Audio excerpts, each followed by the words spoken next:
a plaque on my wall, and it says, "I believe in God like I believe in the sun, not because I can see it, but because of it all things are seen." That says everything for me. And this God lecture, we're going to talk about how a belief in God makes it possible to see so much more, and makes reality make so much more sense. I'm going to spend a little bit of time making arguments for God, because I'm assuming that in the world that we live in, you're getting plenty of arguments against God. So we're going to spend a few minutes talking about why there just might be a God. Scott Peck, at the back of his Road Less Traveled, explained a concept that he calls grace. And what he's been working with all these people, and he's talking about all of these manifestations that happen in their lives. There's dreams, there's insights, there's ideas that come to his mind, ideas that come to their mind as they work together to become healthier. And then he summarizes, "Thus far in this section I have described a whole variety of phenomena that have the following characteristics in common. They serve to nurture, support, protect, and enhance human life and spiritual growth. B, the mechanism of their action is either incompletely understandable or obscure according to the principles of natural law as interpreted by current scientific thinking." In other words, science can't explain them. They're not understandable. You can't pin them down to some scientific law. C, their occurrence is frequent, routine, commonplace, and essentially universal among humanity. And D, although potentially influenced by human consciousness, their origin is outside the conscious will and beyond the process of conscious decision making. They just come from somewhere else that isn't part of our regular thinking patterns.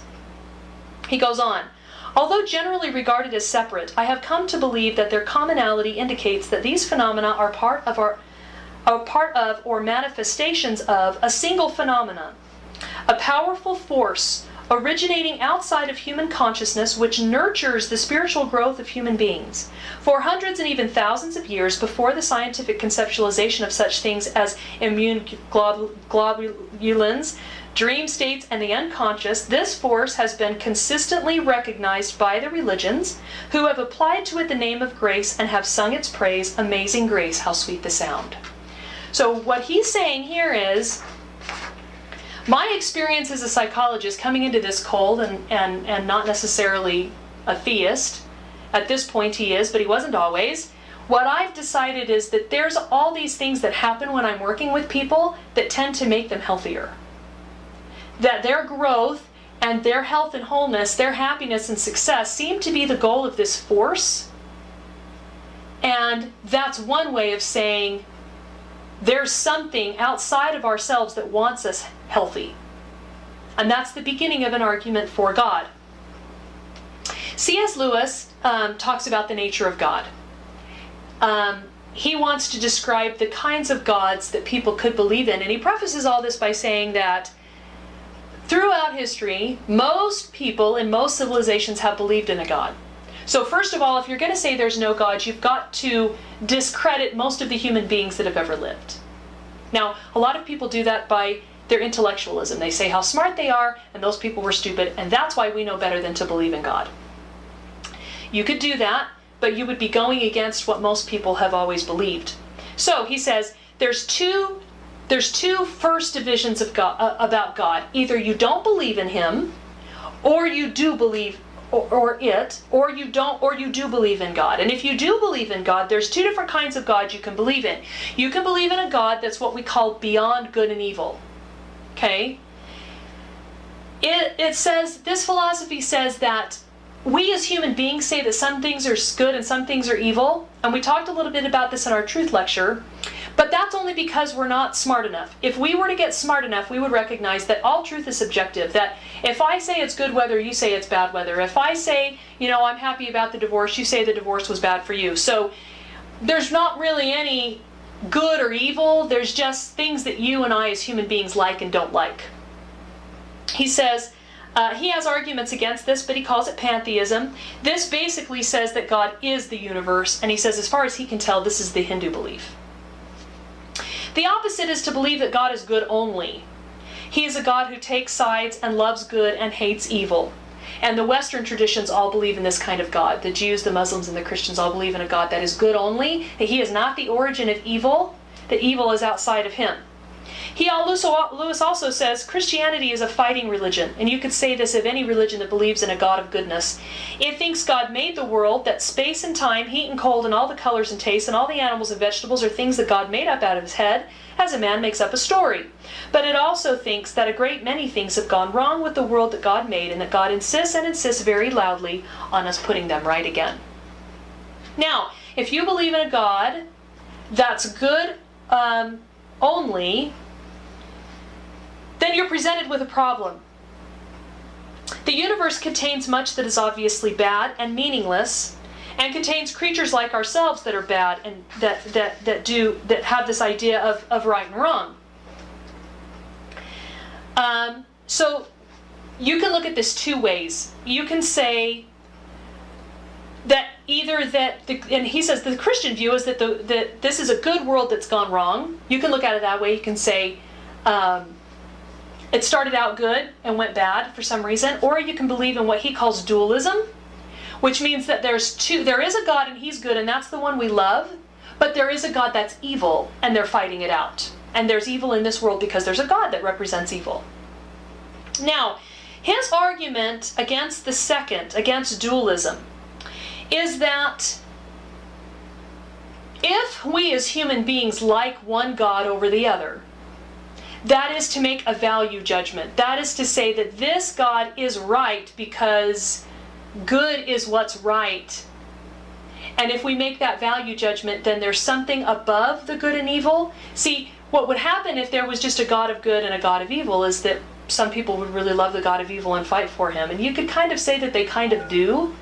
But Lewis makes the argument that evil is just perverted good, that there's nothing that when evil succeeds, it succeeds only by its good merits, only by the things it does that are in line with good and natural law. And thereby, because evil is perverted, it is not real. And it must be a knockoff. It must be a perversion of the good God, because something in us likes the good God for a reason. It's because there's something above these two gods, if there were two gods, helping us make a value judgment on the side of the good. And what we find, as in the Truth Lecture, is that when we side with what we believe is good, then we get healthier, and that is that God of goodness that rests above both. And so that is, he says, that is why Christians say that the devil is a fallen angel, because he's a perversion of the only real God, not a God in himself. So why is there evil in the world then? C.S. Lewis explains, God created things which had free will. That means creatures which can go either wrong or right. If a thing is free to be good, it is also free to be bad. And free will is what has made evil possible. Why then did God give them free will? Because free will, though it makes evil possible, is also the only thing that makes possible any love or goodness or joy worth having. So, there's a God, he's good, he gave free will, that allows us to obey or disobey him. That creates evil or things that are not in harmony with him and his laws. But because he created the creature, he knows what the creature needs and has tried to communicate to his creatures or children what it is that they can do that will make them the happiest. Now, there's some other arguments for God that will happen inadvertently throughout this course. There's some in the Truth Lecture. Here's some other things that we'll talk about over the course of these classes, and they're things that will help arm you with a deeper, clearer understanding of why we say God is the reality, truth is the reality. There are universal principles. That's from our Truth Lecture. The argument for natural law, and that's we'll read about that in another month. Also, conscience, free will. Those are also lectures that we'll go over. Look for that theme of the existence of God as reality and truth and natural law and obedience as themes throughout this course. Lewis goes on and says, God's statement to us of certain quite unalterable facts about his own nature, that's kind of how he defines religion. is that that's God saying, here's reality. This is the true nature of things. This is who you really are. This is who I really am. Now, Plato in the Republic also used reason and logic to make an argument about God. He was a convert, and I'll tell you about that in a minute, but this is what he said about the nature of God. Compare this to what we just heard from Lewis. Then God, if he be good, is not the author of all things, as the many assert, but he is the cause of a few things only. So he lived in a time where people were saying, well, there's a God, but he is a God of good and evil, or there's two gods, or there are just many gods, right? And not of most things that occur to men. He says he's not even the originator of things that happen to us. Now, he is refuting Homer, which we'll talk about more in a minute. And Homer is, Iliad and the Odyssey is the story of all these gods that interact with men and make things happen in men's lives. That they're responsible for how it is that we're behaving and what's happening to us. He says, you know what? If there's really a God, he's good only, and he's not responsible for most of the things that happen to us. We are. For few are the goods of human life, and many are the evils, and the good is to be attributed to God alone. Of the evils, the causes are to be sought elsewhere and not in him. Then he has his principles of theology. God is not the author of all things, but of good only. He is one and the same, immutably fixed in his own proper image. If he really is God, he would never change. We couldn't depend on someone if we didn't know how they were going to be from one moment to the next. And 3, God is perfectly simple and true, both in word and deed. He changes not, deceives not, either by sign or word or dream or waking vision. Now, 2 different men, 2 different places, times, cultures, educations, everything. And what they've done is be honest seekers of truth who came to the same idea of what God must truly be like. That's fascinating. Now, they're also both converts. They also had to both come to this on their own, through their own thought and pondering and study and listening to their conscience and trying to genuinely be in touch with reality. Socrates, Plato writes about Socrates, and Socrates and Plato were both believers in God and converts. So this is what Socrates told about his conversion. When I was young, I was fanatically devoted to the intellectual quest which they call natural science. Filled with pride and youthful conceit, I was convinced that I could know the reason for everything. I was always experimenting to discover the secrets of nature and life. Plato was convinced, as was Socrates, that no one need look any further than science for the answers to everything. Then he says that he read the passage that completely changed his point of view. And this was it. There is a mind that orders things and causes all things to be. And that idea electrified him. Somehow it seemed to be just right, that idea that there must be a mind responsible for everything.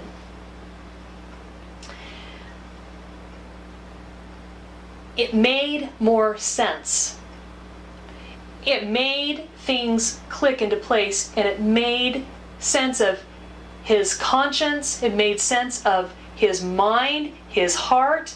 It made sense of this unity of truth, that there was a mind that had created us and had ideas about how we should live. He was charged with being an atheist, and he charged and he pled not guilty. He said, how can you say that I believe in false gods if I don't believe in a God at all? And I do believe in God. Now, there's a byproduct of believing in God, and I want to mention really quickly, because people that believe in God in today's world get charged a lot with being closed-minded. And what's fascinating is it's really just the opposite that's true. One of the things that Socrates mentioned was that he was refuting an evolutionary type model, a spontaneous generation idea. Evolution was popular in his day too. This idea that things just came to be, that there wasn't someone that made them, that we all just ended up here. He was refuting that. And we come up against the same problem today. we talk about this in the Principles of Liberty course, why this is, why the cycle of civilizations happens this way, that we go from absolutes to relativism. And you and I live in a world of relativism today, and we're given a lot of arguments against God, against natural law, against human nature laws. And if we're going to believe, we've got to arm ourselves spiritually and mentally with the arguments for this. So that's what we want to do. And one of the things that we get told a lot is that we're really closed-minded, but the opposite is true. C.S. Lewis said, if you're a Christian, you do not have to believe that all the other religions are simply wrong all through. If you're an atheist, you do have to believe that the main point in all the religions of the whole world is simply one huge mistake. The most people that have ever lived have been idiots and been wrong. If you're a Christian, you are free to think that all these religions, even the queerest ones, contain at least some hint of truth. When I was an atheist, I had to try to persuade myself that most of the human race have always been wrong about the question that matters to them most. When I became a Christian, I was able to take a more liberal view. Robert Hutchins, and we talk about this in the Principles of Liberty course, was a proponent of liberal arts education and metaphysics. He wanted to talk about things that were beyond this world as part of education, and Dewey did not, and he and Dewey were fighting each other, and he said this about Dewey. The faith of our fathers, he's talking about the founders, makes a place for philosophy and science. The faith of John Dewey leaves no place for philosophy or religion. We do not say that you must give up science if you believe in God. Mr. Dewey says you must give up philosophy and religion or you cannot truly believe in science. He requires us not merely to have faith in science, but to have faith in nothing else. So the person who believes in God can have an open mind to all kinds of things. They can believe in the laws of science, and they can believe in the laws of nature and of human nature and of conscience. They can believe in something beyond this world and in other worlds and in things yet to come. They can be forward-looking and hopeful and optimistic. And what you do find as you read through great books and philosophers is that the ones who deny God become the most cynical and pessimistic as a general rule. And that's also a fascinating byproduct of closing off your mind to anything beyond this earth. Now, one note before we end. If we say there's a God and that he's real, there's a lot of things that follow. It costs us something. And that's one of the reasons why people want to reject God, because they don't want those obligations put on them. But if we're going to accept the reality of God, then we must have an environment and a life in harmony with that belief. We must seek out what he has to say to us. We must strive to live in harmony with it because he knows best, right? And so Peck talked about how the culture in the home is the most important culture for any child. And children will listen to what their parents do, pay more attention to what their parents do than anything their parents say. So parents, if you're a parent watching this, you have a great obligation and a marvelous opportunity to create an environment in your home that's in harmony with what you have to teach. Plato talked about how critical this was also in the Republic when he's talking about education. And he says, is fighting Homer, and he's saying, look, Homer is teaching this whole value system that isn't true. It's talking about all these gods that do all this crazy stuff and make life miserable for humans, and humans can't control it. Humans are at their mercy. And that's not what we want our youth to think. We don't want them to think that to justify their bad behavior with the bad behavior of these gods. So he's refuting the study of Homer in schools. He says, shall we just carelessly allow children to hear any casual tales which may be devised by casual persons, and to receive into their minds for the most part the very opposite of those which we should wish them to have when they've grown up? Are we just going to let them watch anything and read anything and spend time with anybody and hope that they become the people we want them to be when they're grown up? We have to recognize that they've got to have these arguments for the things that we say we believe. They've got to have an environment that's intellectually and spiritually and physically supportive of our belief system. So we have an obligation to create that for them. The person that he's talking to questions in him and says, and this is fascinating if you think about our truth lecture, a fault which is most serious, I said, the fault of telling a lie, and what is more, a bad lie. And the questioner says, but when is this fault committed? Plato says, whenever an erroneous representation is made of the nature of gods and heroes, yes, they are stories not to be repeated in our state. The young man should not be told that in committing the worst of crimes he is far from doing anything outrageous, and that even if he chastises his father when he does wrong in whatever manner, he will only be following the example of the first and greatest among the gods. The young person cannot judge what is allegorical and what is literal. Anything he receives into his mind at that age is likely to become indelible and unalterable, and therefore it is most important that the tales which the young first hear should be models of virtuous thoughts. So this, we're talking about educationally. We're talking about, in a lot of ways, having what we live be in harmony with what we say we believe. Ten Booms are a perfect example of this. One last thing on Plato, he says God is always to be represented as he truly is. That's an obligation that we have to understand who he truly is and to represent him that way to ourselves, to our children, and to the world. Father Ten Boom protected his children and created an environment where his children could grow in truth and light at their own pace. And there's a quick story from The Hiding Place where Corrie is on a trip with her father. They're on the train. And she turns to Father and says, "Father, what is sex sin?" He turned to look at me, as he always did when answering a question, but to my surprise he said nothing. At last he stood up, lifted his traveling case from the rack over our heads and set it on the floor. "Will you carry it off the train, Corrie?" he said. I stood up and tugged at it. It was crammed with the watches and spare parts he had purchased that morning. "It's too heavy," I said. "Yes," he said, "and it would be a pretty poor father who would ask his little girl to carry such a load. It's the same, Corrie, with knowledge. Some knowledge is too heavy for children. When you are older and stronger, you can bear it. For now, you must trust me to carry it for you." I was satisfied, more than satisfied, wonderfully at peace. There were answers to this and all my hard questions, for now I was content to leave them in my Father's keeping. That's what we want to do. That's who we want to be. We want to be the kind of people that understand the nature of God and teach it and create an environment where everyone around us wants to know him better because they know us. Lewis said, "To love and admire anything outside yourself is to take one step away from utter spiritual ruin, though we shall not be well as long as we love and admire anything more than we love and admire God." Think about that.